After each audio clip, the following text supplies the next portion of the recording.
Winning cures everything. Now for your hosts, Gary and Chris.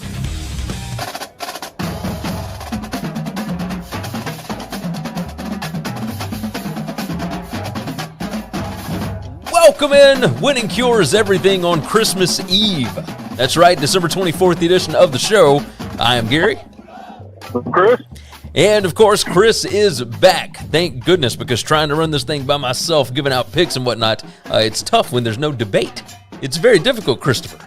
Yes, I know. I did 3 shows a week by myself. Oh, yes. Very difficult. It is rough to do. It is rough to do. So, we've got a lot to talk about. We got a lot of bowl games that we're going to hit on. Let me go ahead and let everybody know early. We will not have a show on Monday. We're going to take a little bit of a break. A holiday break. It's a holiday miracle, whatever you would like to say. Christmas is, of course, this weekend. I will be traveling. And there's not, we're going to try and give as many picks for the bowls as we can right now so that we don't really have to worry about too much over the weekend. We can watch NFL, we can watch whatever, and just not have to worry about it. So we will be back next Wednesday with a show of some sort. We will figure that out as we get there, because I think I'll still be traveling on Tuesday. But we will have a show on Wednesday of some sort, and we will sort that out as we go. Let me give you the rundown first. WinningCuresEverything.com is the website. Go ahead and make sure that you head over there, check out everything that it has to offer. But everywhere that you need to be subscribed, etc., can be found over there. The show is brought to you by BetUS. It's America's premier online sportsbook. They are where the game begins. There's a link in the description. You can find them over there. Just click that link. Very easy to do. BetUS.com, where the game begins. And also, I host the BetUS College Football Show. So if you would like some more detailed bowl picks and previews and whatnot, you can certainly check over there as well, as long as you stay right here at Winning Cures Everything as well. I think that's the most important thing. So go ahead and make sure that you stay here, but also subscribe over at the BetUS College Football Show. Now, Chris, some news topics to get out of the way before we jump into games. Texas A&M is out of the Gator Bowl. Now, I talked about this on the Wednesday show, that they had shut down for just a little bit, and I talked about how I figured it would probably affect the college football playoff in some way, and that we may see these bowl games just become destroyed throughout this bowl season. So far, this is the only one that has actually lost a team. Of course, Wake Forest, trying to figure out who they are going to play. The NCAA Competition Committee, I believe, is having a meeting today or on Thursday to try and figure out exactly what's going to go on. Everybody was reporting late Wednesday that it would be Rutgers that was going to be the next team up, and then reports started coming out that said, no, Rutgers is not going to be able to do it. It looks like it's going to be Illinois. And I know that Brett Bielema had come out on Twitter and was like, hey, we're all in. We can get everybody back. We'll be ready to go.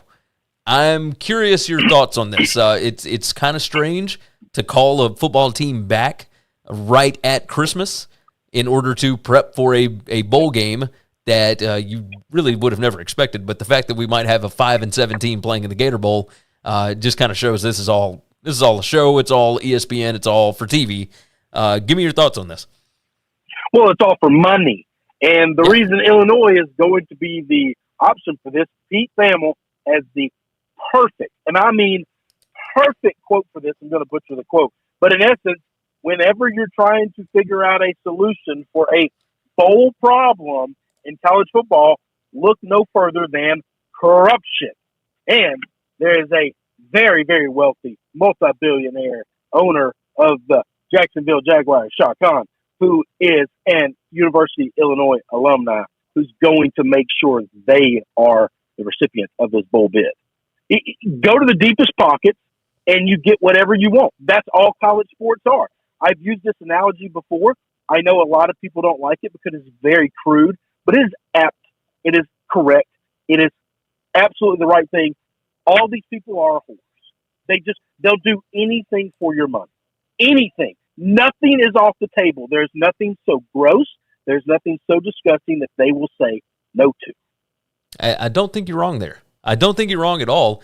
Give me your thoughts about A&M sitting out. There, of course, a lot of people talking about A&M didn't want to ruin their recruiting hype by going out and losing to Wake Forest, etc. I really don't think that was it at all. Ross Bjork came out and said that, I mean, there are 20 some odd kids that have symptoms that are now in isolation. And you can't play them. Like, the game is a week away. Like, what are you going to do? So if they actually have symptoms. So I'm going to lean towards the people thinking this is A&M probably doesn't want to play this game. And the reason I say that is because I need to know more about these kids in isolation. Like, I know we're never going to know that because they're college kids and we don't have privy to that information. But I'm working under the assumption it'd be amazing that Texas A&M has the only place in the world where 18 to 20-year-olds are actually getting sick from this.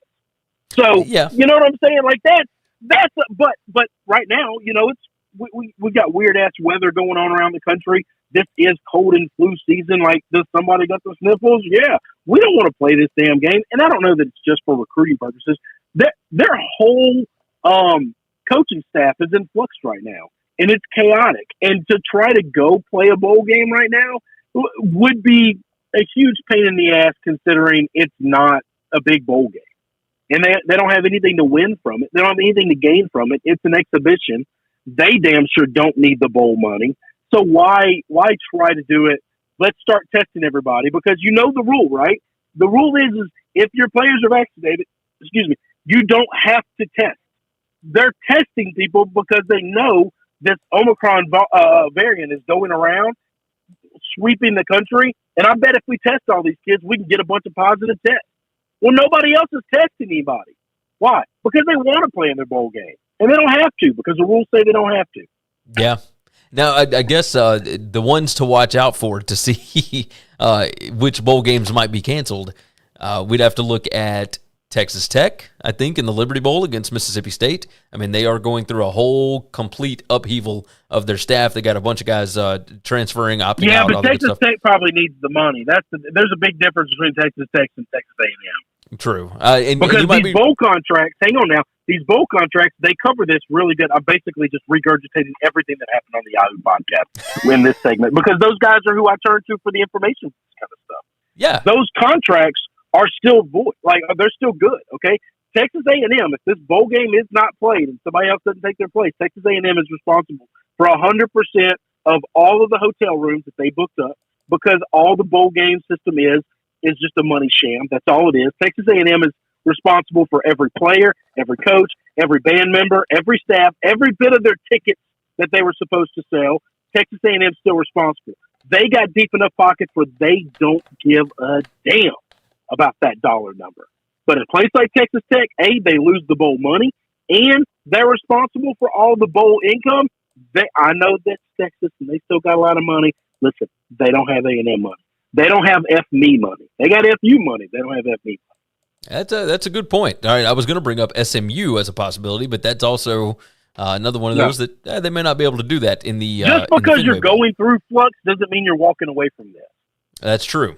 That is true. As you said, there are some teams like Illinois that is trying to play a bowl game, even if it's the Gator Bowl against Wake Forest. It seems like not that big a deal, but it is a huge deal to some of these kids. So we shall see. I guess is LSU maybe in that position for the Texas Bowl? You think? I don't think so. I don't know that they've got the problems with the COVID going on, and I haven't heard any rumors that they're trying to get out of it. Yeah, we'll see. I will tell you this: I don't anticipate this being the last one. I also don't think LSU's got that. Like, they got big in their boosters, but they're already paying a lot of money for other things. A&M has more money than everybody not named Alabama and Ohio State and Notre Dame, and I don't know that those schools have more money than A&M. Those schools are just all in the same pool of, we're richer than all the rest of you sons of bitches. By a lot, by the way, so it doesn't matter. Yeah. Well, let's position off of that one, and let's talk about the new CFP contingency plans for COVID-19. They came out on Wednesday and said, okay, we know that there's a lot going on here. JT Daniels tested positive for Georgia, and Bill O'Brien and Doug Marrone tested positive for Alabama. There's some things going on inside these playoff teams that could obviously become a problem.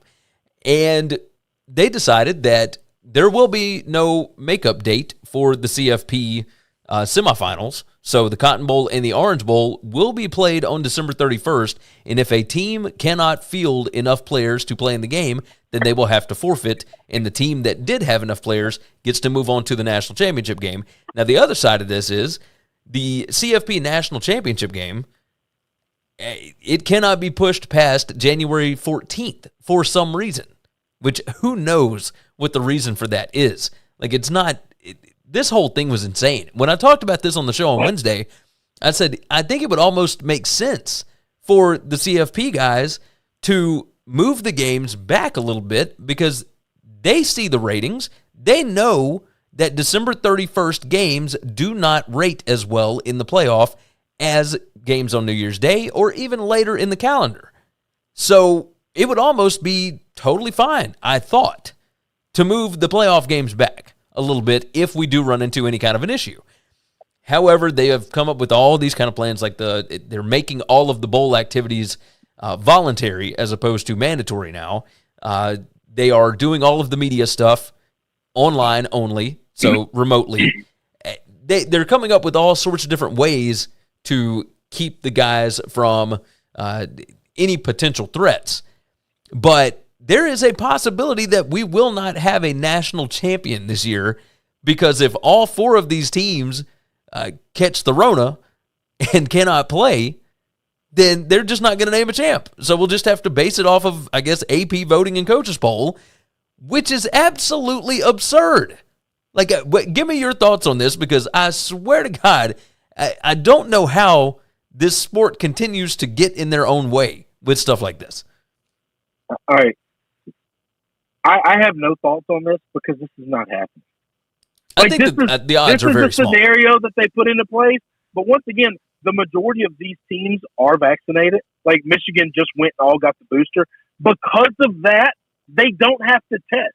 So they literally would have to have kids spiking fevers for them to not play, which means if the other three don't play, Michigan's just named the national champion. Right? That. But that's not going to happen. Because these teams have enough kids vaccinated, which means they don't have to test them. The college football just spent a lot of time and energy coming up with something that makes them look incompetent that they didn't have to do. They didn't have to release anything. What is your counter for if this happens? My response would be if I was in that chair, you'll find out what that is if that happens. We don't foresee that being a problem. Yes, you did not have to say anything, and by saying something, because if we're going to do the what if hypothetical, well, what if everybody just comes down with ass cancer? Like, I don't know what we're doing. Like, it's not going to happen. But listen, we've got 2 years worth of data that virtually zero 18 to 24-year-olds are going to be, especially those who are in incredible shape and who see team doctors like twice a week. They know what they're putting in their bodies. They know everything about these kids. I'm certain these guys are going to be fine. And all the doctors, the medical professionals, they're certain they're going to be fine too. Yeah, I think you're probably right. There will not be a lot of testing going on. I will tell you that. And if there is anything that's going on, they'll more than likely find a way to hide it, and they will just go out and play. If JT Daniels got tested because he's either unvaccinated or because he spiked a fever or something of that nature, I assure you that JT Daniels, like he's out for 10 days, I'm 1,000% certain his symptoms, whatever they are, they clear up and he is free to play one day, minimum, 1 day before the game starts. Oh, no. He had those symptoms 3-4 days ago. Yeah. So I'm certain because all college sports do is fudge numbers. That's all we do. So they're going to get this in. They went through all of this rigmarole. They put all this time and energy, and then the plan they came up with makes them look dumber than we already thought they were. And there are people like I who thought I just didn't know they could get any dumber. Okay, I think so little of these people that do this. But the issue is they didn't have to. They literally could have just said, "We're positive this will not be a problem." Yeah. And if it is, then you can come at me for not being prepared. If it is, but you can't yell at me for not being prepared for something that we're almost positive it's not going to be an issue. No, I tend to agree with you. I tend to Do agree. we think Delta? Do we think the Delta virus that we know everybody could have gotten but not get sick if you got vaccinated? Do we think the Delta virus didn't go through any of these teams throughout the season? How did none of these teams have to cancel anything?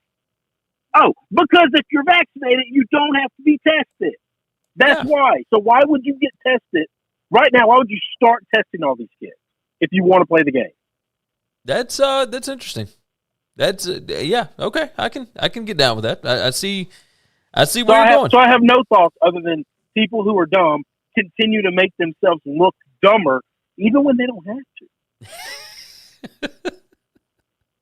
Let's talk about this right quick. USC quarterback Kedon Slovis is transferring to Pitt.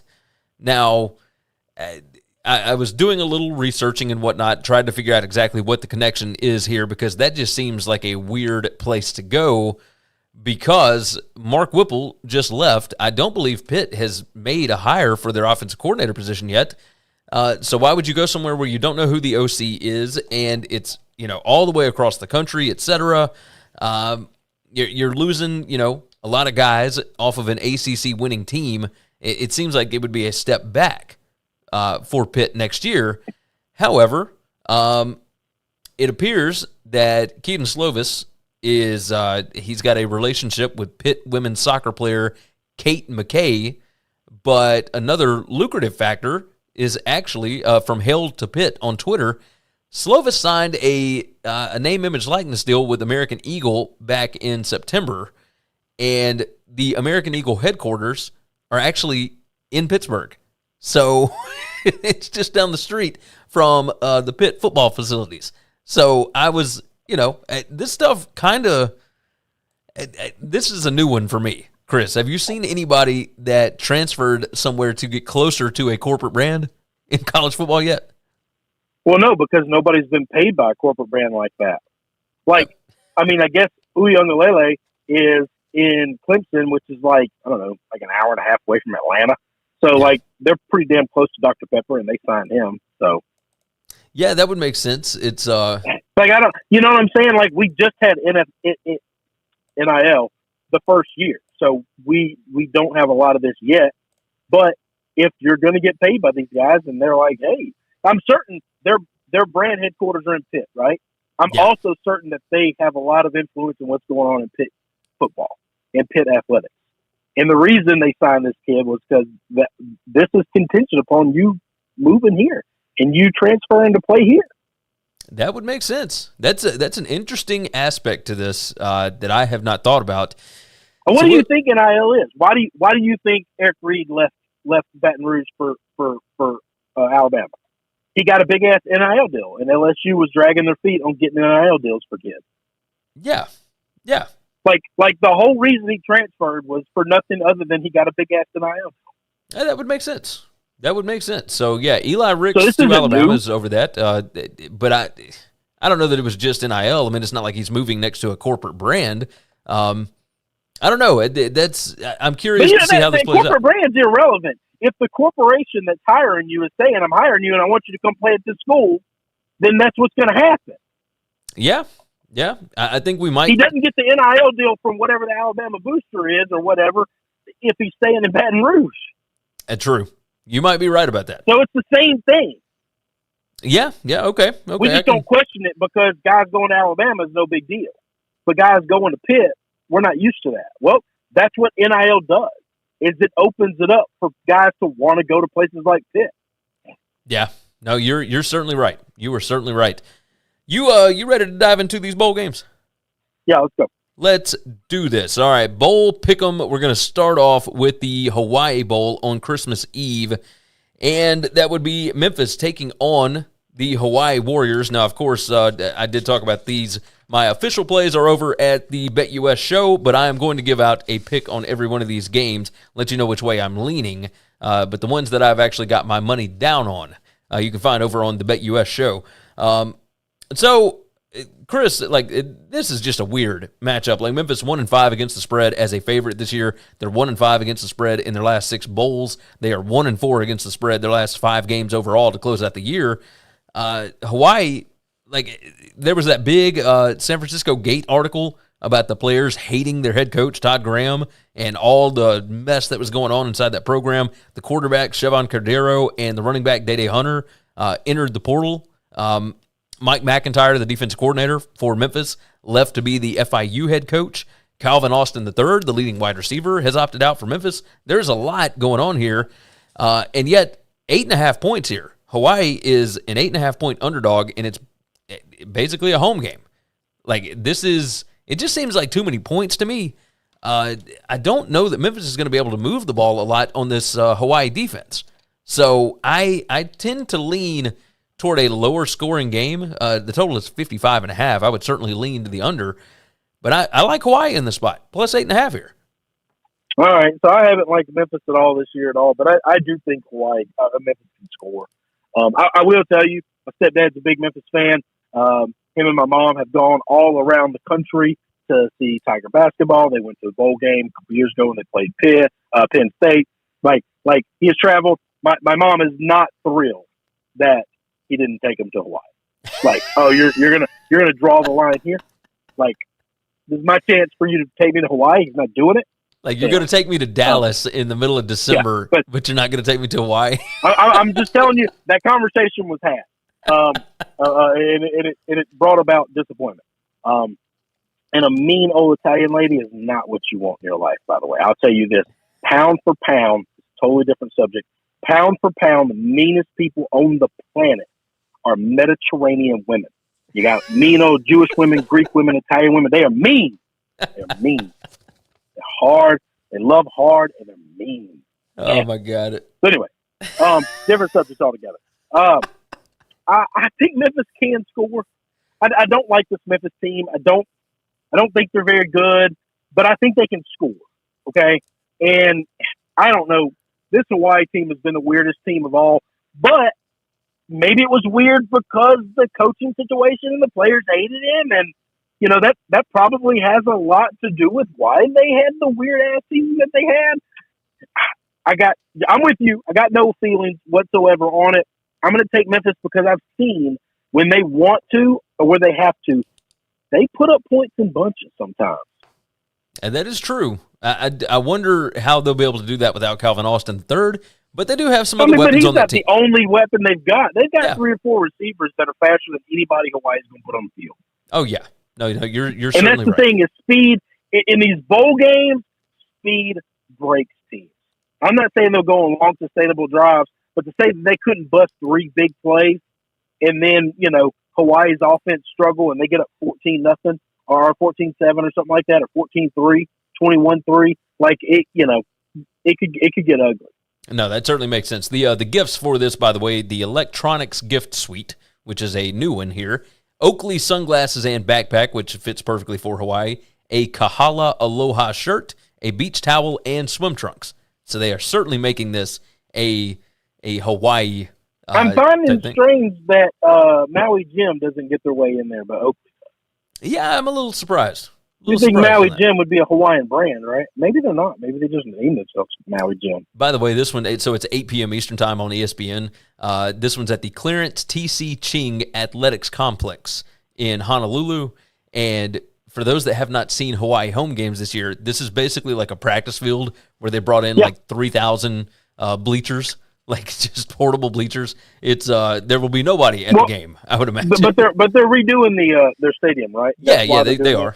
They are. So that thing had fallen way below like the Americans with Disability Act and all that. Like they had a bunch of renovations that they got to do. But here's the problem that they've got.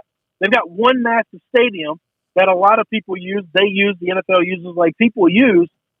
But how do you ever fix it up if you don't have a second stadium to put people in? True. No, it makes sense. So this was the catch-22 that they had. At some point in time, they just said, okay, we've gone too far. Now we're going to get mocked and made fun of for this practice field that we got to play on for all this time. But what are we to do? Yeah. No, I'm with you. It's going to be interesting to see on TV.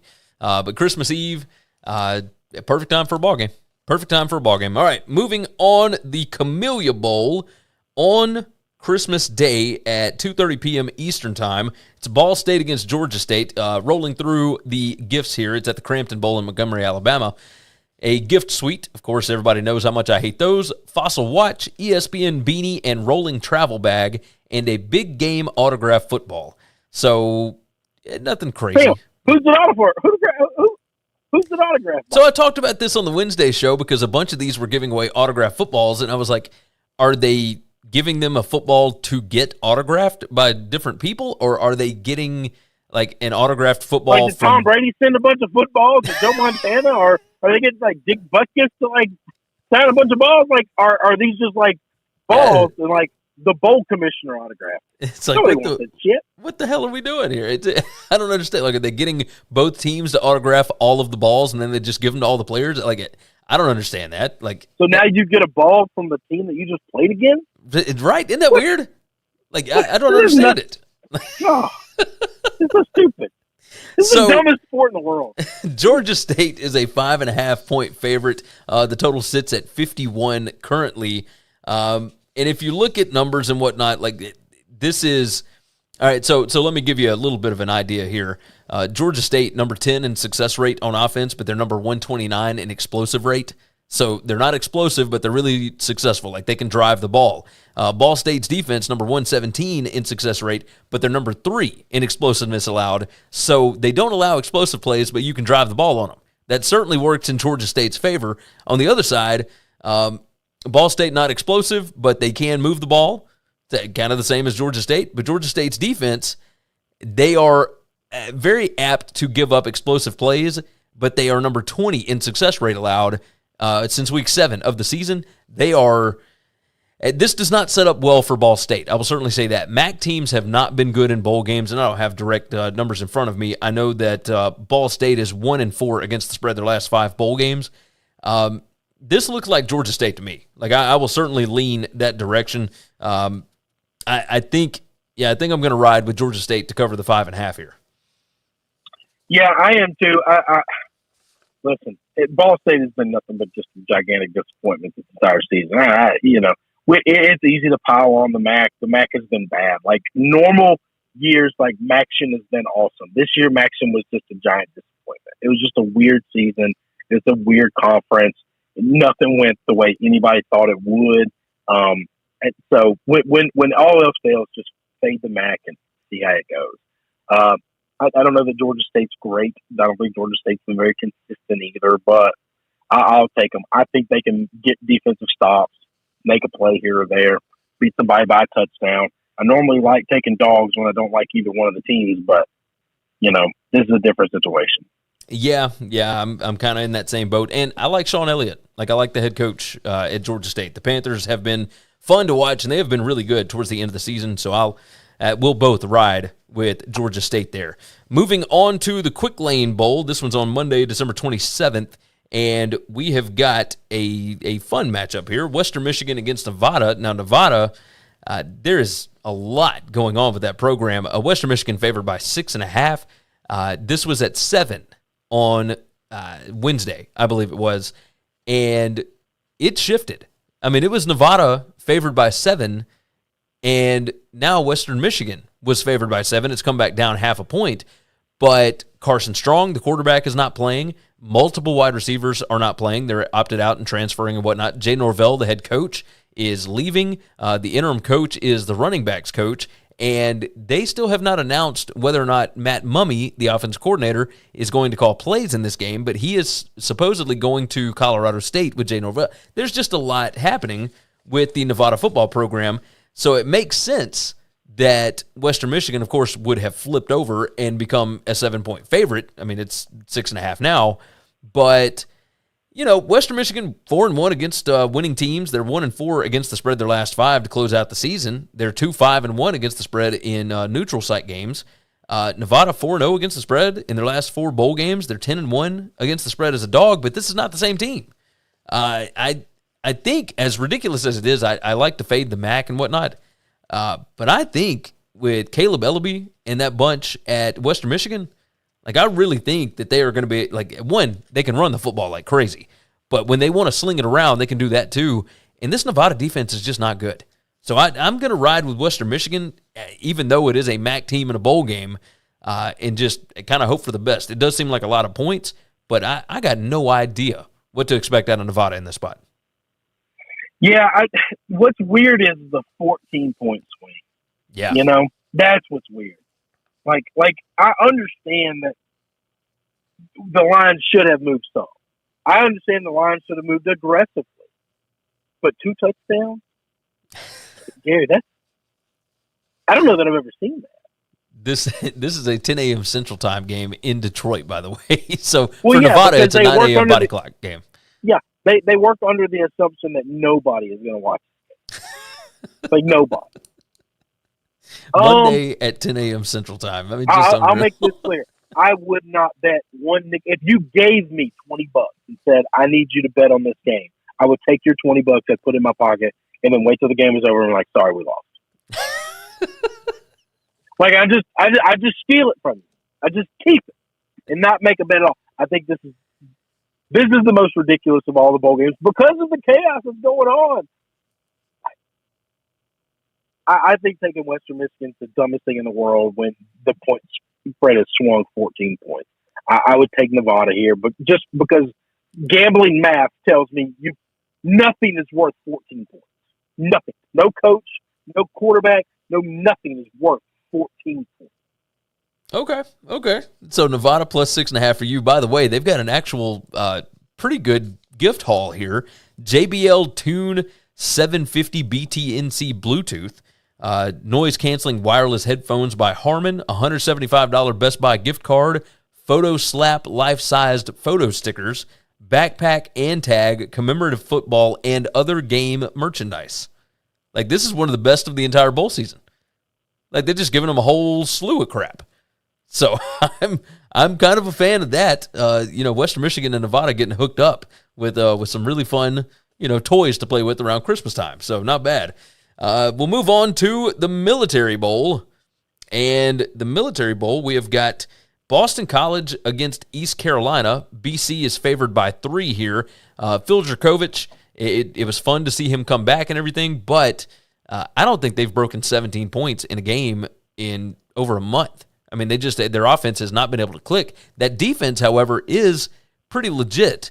This is at Navy Marine Corps Memorial Stadium in Annapolis. It's 2:30 p.m. Eastern Time on December 27th on Monday. This is fun. Like, I look at the bowl gift, by the way, $350 MasterCard gift card by University Fan Cards, wireless headphones, and a beanie. So I would imagine it's probably a Military Bowl beanie. But, I wanted to ride East Carolina here, but they've got Phil Jurkovich playing. They've got Zay Flowers, who has decided he's coming back, and he's an all-ACC wide receiver. Like, I think Boston College has enough in the tank to be able to get the win here. East Carolina has not played a lot of really, really good teams.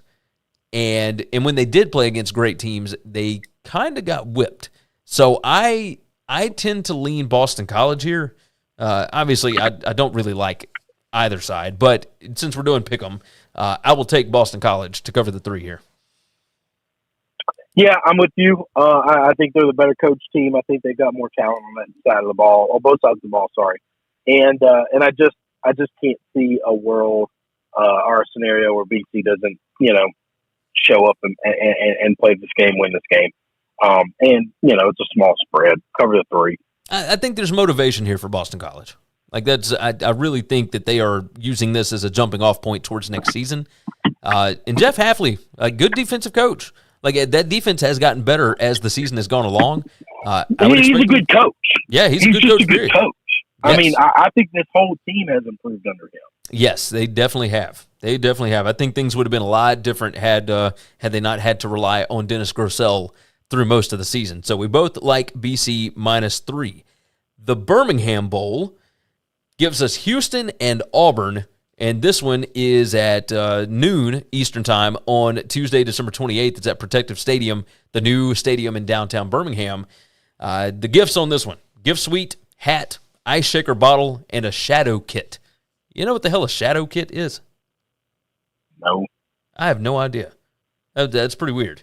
Auburn favored by 2.5 on this. The total is sitting at 51.5.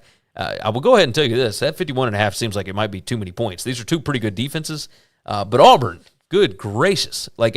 Bo Nix was not playing anyway because he was injured, but he is transferred over, and they have got a slew of guys that are not going to play in this game. Let's see if I can read them off here. Running back Sean Shivers, he's transferring and not playing.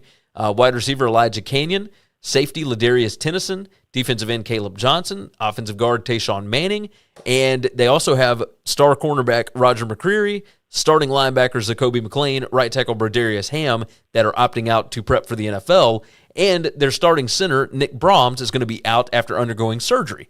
They also don't have their offensive coordinator, Mike Bobo. He is fired. He's gone.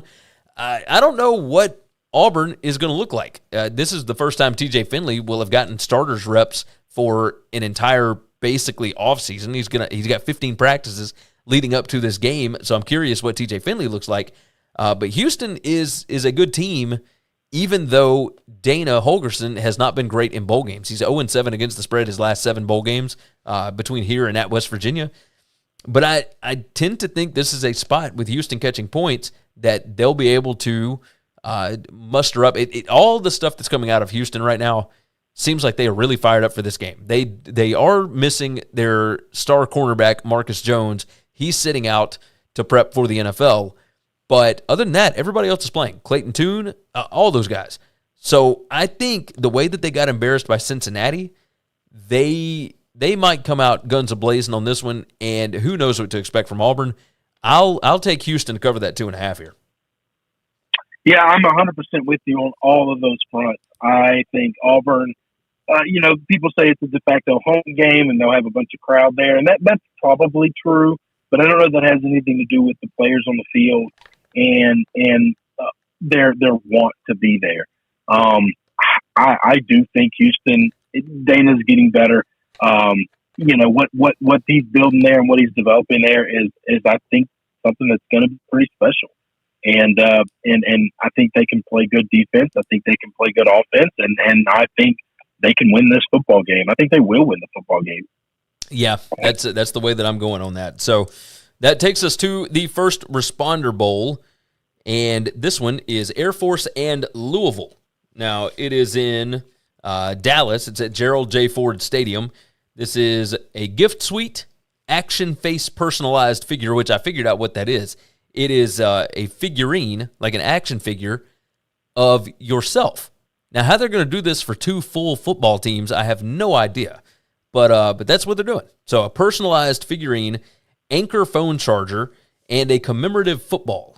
So the commemorative football makes a lot more sense than an autograph football, right? That's some of this. No, I think they're both stupid. You're giving guys who play a football for a living a football. Yes, that has a bowl logo on it. A special football that's not supposed to be. Listen, if you play the sport for a living, I'm assuming at some point in time you've gotten like a bowl, like a game ball, or a reward for something you actually did. So you're gonna have, especially if you're a skill player.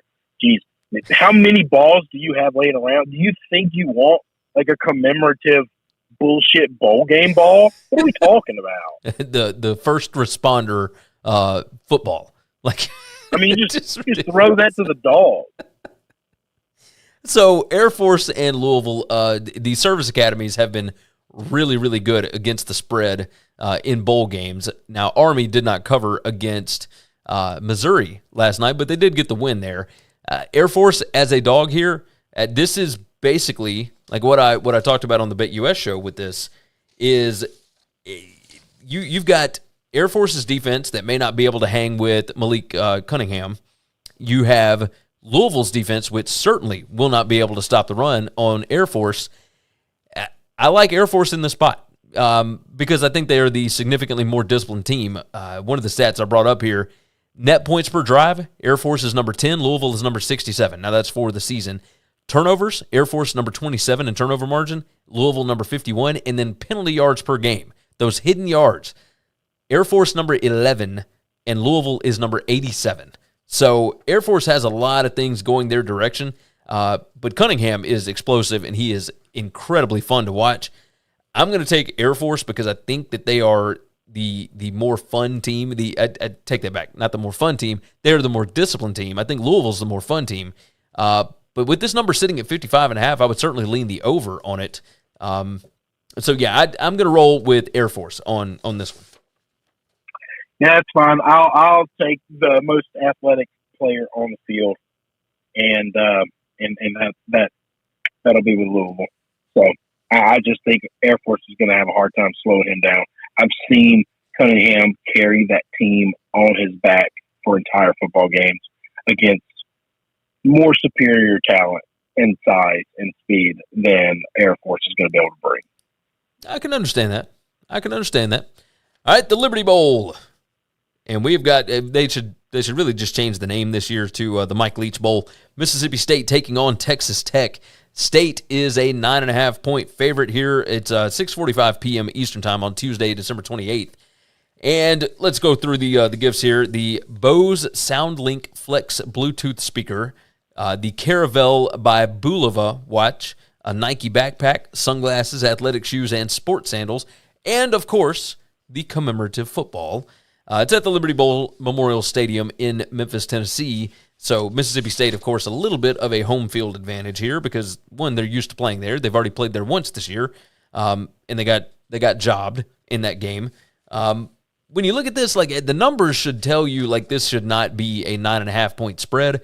But if Mike Leach can motivate his players to be as pissed about Texas Tech as he is, with them still owing him money and whatnot, the storyline behind all that's really funny. If he can motivate his guys to be fired up, I don't know what the motivation is for Texas Tech. They're in the middle of a coaching change. They're going through all this different stuff. They don't know who's going to play. Sonny Cumbie is still going to be the interim head coach for this game, even though he has already taken the Louisiana Tech head coaching job. So very interesting stuff from Texas Tech. Mississippi State's got all their dudes. They're losing their offensive tackle because he's sitting out for NFL draft prep. But, Will Rogers gets the ball out faster than I take that back. He's number 2 in fastest, get rid of the ball rate. That's the easiest way to say it. He gets rid of that ball super fast, so you don't even have a chance to take advantage of the fact that the tackle's out because you're not going to be able to get there before he gets rid of the football. So all of the motivation says to me that Mississippi State is going to cover this 9.5. If Leach can get his guys to keep pouring it on, this is an easy cover to me. What do you think? Yeah, Mississippi State should kill them. I think they've got more talent from top to bottom, and all that talent's playing. I'm not worried at all about this game. Not one lick. No, that does make sense. The Holiday Bowl, we'll move on to that one. UCLA and NC State. All right, this one is 8 p.m. Eastern Time on Tuesday, December 28th. And what have we got here? It's the San Diego County Credit Union Holiday Bowl. It's at Petco Park in San Diego. A gift suite, of course I hate those, fleece hoodie, short sleeve t-shirt, and a long sleeve t-shirt. Man, that sounds terrible. I wonder what's in the gift suite. There's got to be something good in the gift suite because a long sleeve t-shirt, short sleeve t-shirt, and a fleece hoodie, get out of here with that crap. All right, so UCLA is a lot of fun. They've been great this year. They obviously have jumped up. Chip Kelly's a lot of fun to watch him draw up plays. These two teams, both really aggressive, so they're high in penalty yards per game. They're tied at number 31 in turnover margin, so they don't really turn the ball over very much. You got a good UCLA offense against a good NC State defense, and then you got an average UCLA defense against an average NC State offense. I like the coaching matchup of Tim Beck, the offensive coordinator, against Chip Kelly, two really fun offensive guys that really know how to draw them up.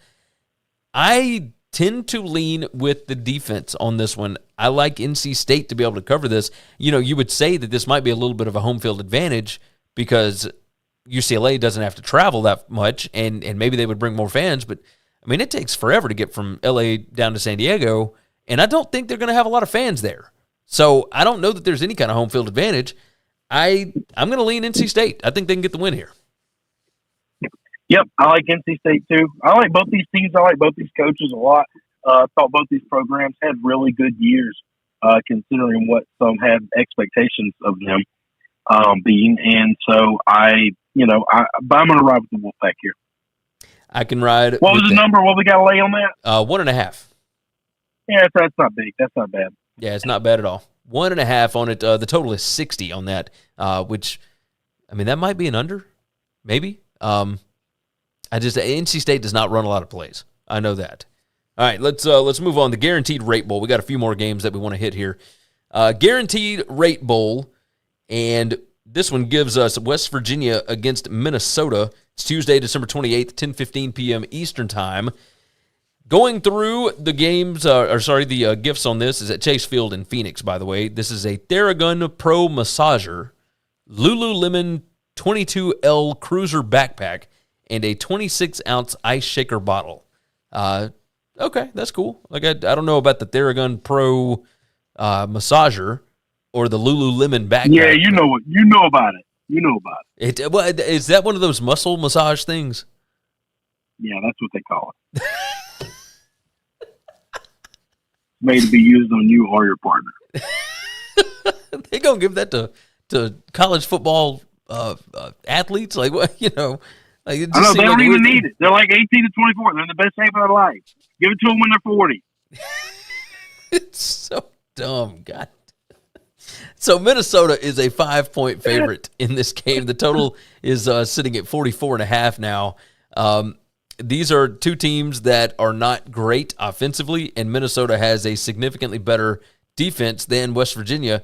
Letty Brown is not going to play for West Virginia. I guess one of the storylines here is Minnesota fired their offensive coordinator, and they brought back Kirk Soraka, who was the offensive coordinator that left after their big, 10-win season under P.J. Fleck, like second year or whatever. And he went and was Penn State's offensive coordinator for 1 year, and then he was an analyst this year for West Virginia. Well, now he's been hired back to be offensive coordinator at Minnesota again, and who do they happen to play in their bowl game but West Virginia? So they've got a little bit of insight there. I think Minnesota is just a significantly better team than West Virginia. You look at some of the numbers on it. West Virginia 3-13 against the spread in their last 16 bowl games. Like they've never been good in bowl games. And Minnesota has covered 4 bowl games in a row. PJ Fleck gets his boys fired up for these things. He always views this crap as opportunities. I fully expect them to win by at least a touchdown, if not more. I don't think West Virginia is going to be able to score on that Minnesota defense. So I'll take Minnesota -5. Yeah, we're agreeing a lot now towards the end of this thing. I completely agree. I think P.J. Fleck is going to have his boys rolling, and West Virginia, losing their OC.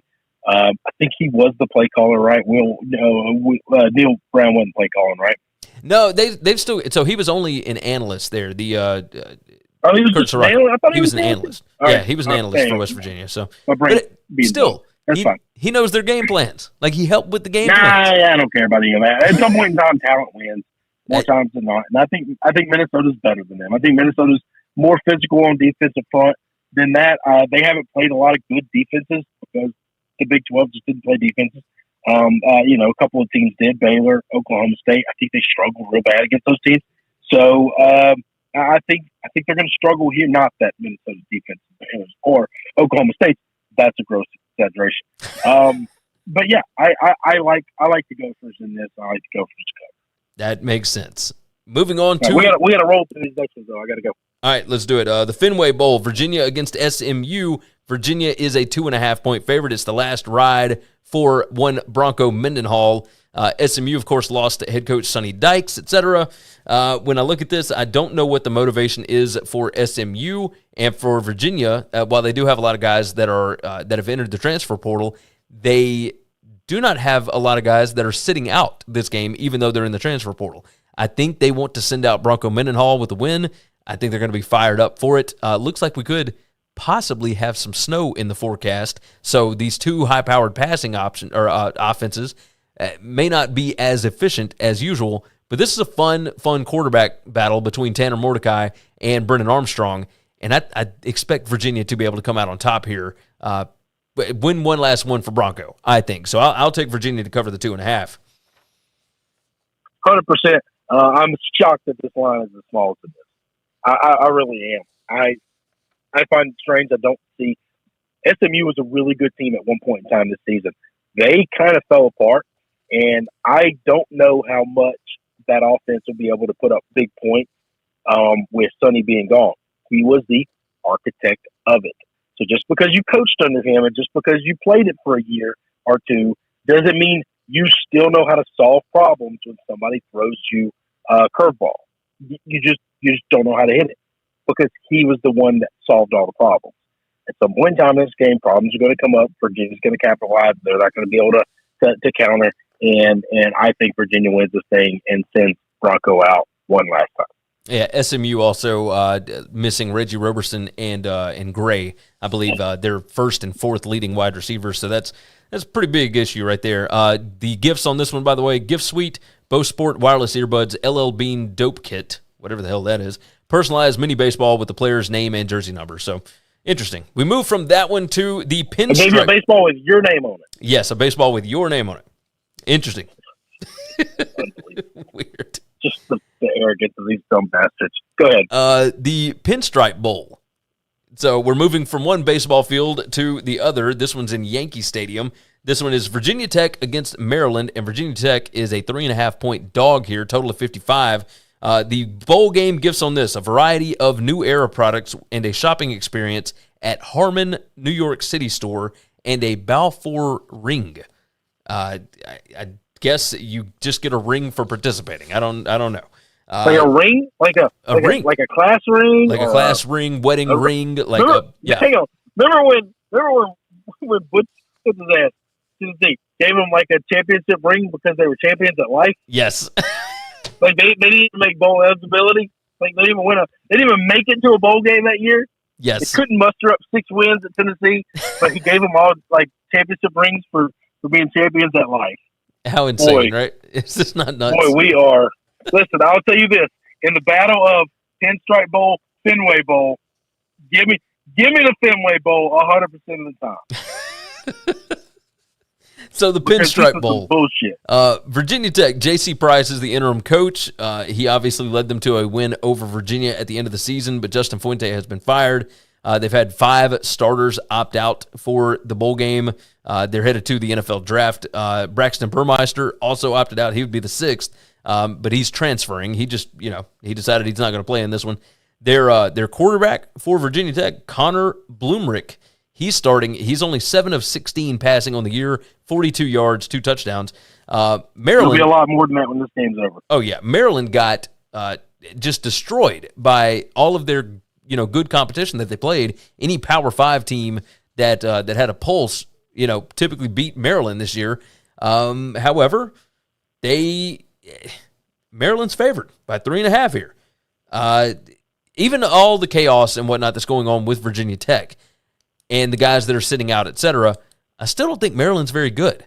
I don't know that Maryland should be favored over anybody by 3.5 points.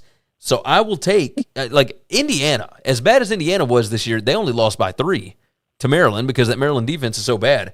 I'm going to take Virginia Tech to cover the 3.5 here because this is... No doubt. Yeah. No doubt. Listen, this kid starting for Virginia Tech, all their fans are going to be clamoring for him to be the starter next year because he is about to look like playing Madden on easy.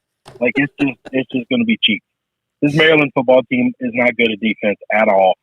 Their offense isn't great. But the defense at Virginia Tech still has pride in taking the football away, and they will get multiple opportunities to take the football away from one young Tagovailoa. You have got that right. All right, 2 more. The Cheez-It Bowl with Clemson and Iowa State. Clemson is a 1-point favorite. It's on Wednesday, December 29th, 5:45 p.m. Eastern Time. The gifts on this, a $400 Amazon gift card. It's at Camping World Stadium in Orlando, by the way. $400 Amazon gift card, a Fossil watch, an OGO backpack, and, of course, the commemorative football. I like the gift card. I certainly like the gift card, and I like the watch. So cheers to that. But, yes, I look at this. Iowa State's got a bunch of dudes sitting out on defense. Their defense was not good towards the end of the season at all. Breece Hall, their running back, is going to sit out. And, of course, we know all the stuff that's going on at Clemson, replacing both coordinators, et cetera, but they were replacing them internally. They got a lot of trust in their guys. And the thing that sells this one for me is the talent discrepancy between the two teams. Right? Both of these were very popular playoff picks in the preseason, et cetera. Clemson is number 4 in total team talent, and Iowa State is number 57. I I'm going to have to go with Clemson here. I got that. It just seems, while it may seem a little too easy, there are still a lot of people betting on Iowa State right now, which is why this line is where it is. I'm going to take Clemson and expect them to, I mean, all they really got to do is win the game. It's a 1-point spread. Like, I know that I may not expect a whole lot out of Clemson going forward, but this is still a really talented team, and you know Dabo in these motivational spots can get these guys fired up. I think they're going to win the game. So I was just about to say that. If anybody can get his team fired up to win a game that don't matter or do something that doesn't matter, Dabo's the guy. That is literally his calling card. Is this is not important to anybody, but it's important to me. Such an idiot. I can't do it. Give me Iowa State. I don't care. Okay. I don't care. Okay. I don't care. Listen, the gentleman on the other side of the field for Ames is just such a better coach than Dabo is. And at some point in time, Dabo is going to get involved in making decisions in this game, and it's going to go badly. Yeah, I could totally see that. I could totally see that. Matt Campbell and Dabo Sweeney aren't even close when it comes to a coaching clinic. Just not close. All right, let's close out with this last one, and then we will let you get out of here. The Alamo Bowl, Oregon against Oklahoma. We have Mario Cristobal that left to go coach Miami, and we've got Lincoln Riley, the Sooners coach, that left to go coach USC. So we have Bob Stoops against an interim guy. Like, I don't even have the name in front of me. It's not Moorhead, though, right? Moorhead already left for Akron? So Moorhead is actually coaching in this game. So I think he's going to be the interim, right? No, he's not the interim. It's I think it's the special teams coordinator that's going to be the interim. Okay, that makes sense. Here we go. Special teams guys usually know everybody, so yeah, that's why they get it. Brian McClendon. I figured Moorhead might get it because he has head coaching experience. That would be the only reason. So Oregon is Brian McClendon is the interim. Tim DeRuyter, the defensive coordinator, he took the same position at Texas Tech, and Joe Moorhead, of course, took the head coaching job at Akron. Both of them are staying on to coach the game minus Cristobal. So the entire staff at Oregon is staying intact for this bowl game. At Oklahoma, that is not the case. He has already taken Alex Grinch with him to USC, in addition to the wide receivers coach, outside linebackers, defensive ends coach, and their strength coach, along with defensive line coach Calvin Thibodeau, who joined the SMU staff. So, like, Oregon has everybody, sans the head coach, and Oklahoma has maybe a couple of guys still lingering around, but it's definitely not the same at Oklahoma. Oklahoma's also had a ton of guys that have transferred, etc. Oregon's got a couple of dudes that have decided they're going to sit out for the NFL, but it's really not anything crazy. Kayvon Thibodeau is going to sit out. Oklahoma's missing defensive lineman Nick Benito and Perion Winfrey. So in this spot, Oregon tends to play better when they play against good football teams. Now, that, of course, is Utah withstanding Utah, because Utah just beat the mess out of them. I don't think Oklahoma can do what Utah did. Oklahoma is not as strong as them. Let me give you the gifts on this, by the way. It's at the Alamo Dome in San Antonio, 9:15 p.m. Eastern Time on December 29th on Wednesday. It's a $490 MasterCard gift card by University Fan Cards, ice shaker bottle, mini helmet, and team panoramic photo. I guess they're giving them a photo of their own team, like the school couldn't do that themselves. But whatever. Even with Bob Stoops coming back to be the interim, all that kind of stuff, this line is 4.5. I still like Oregon to cover the 4.5. I think they can hang in this game. I think they can make Caleb Williams uncomfortable. And I think for Oregon, like, the game might actually matter a little bit. There's a reason the entire staff is staying on to play in this one. I think they were embarrassed by Utah. They want to come out and put out a good showing. I think they can hang. This seems like it might be a field goal game. So give me Oregon to cover the 4.5. Golly, man, I want really bad to pick the big game Bob because I spent most of my life never doing it. Yeah. I'm not going to do it now. I trust Moorhead in the bunch running Oregon, and I think Oklahoma's going to struggle. I think they're going to try. The defense wasn't very good anyway, so Oregon's offense, I think, is going to look awesome. I don't think the defense is going to get any better by any stretch of the imagination. And so Yeah, give me Oregon. We're almost, I think we agreed on all the last 5-6 games. Yeah, we from Mississippi State all the way down to Oregon. We disagreed quite a bit on top. Yeah, we did disagree a lot on the top. Also, you took Iowa State and I took Clemson. So, that's right. We disagreed on Clemson. Yeah. There you go. So now, of course, you still agree with all of my reasons. Mainly because I'm morally opposed to ever picking Dabo for anything other than asshole of the year. Exactly. Grifter, something like that. Oh, Lord. All right. Let me let you out of here, and I will wrap this thing up. Thank you, buddy. Have a Merry Christmas. Of course. Of course. You do the same. I'm sure that we will be texting. We'll figure out next week's schedule around New Year's and whatnot, but going to be a lot of bowl watching. See you, man. All right. Be good. All right, so that was Chris, of course. We are ready to go ahead and dive out of here. We hope you all have wonderful Christmases, a great Christmas Eve, all that good stuff. And I'll go ahead and tell you, go to BetUS. It's America's premier online sportsbook. There's a link in the description. Go ahead and click that. It'll take you right over there.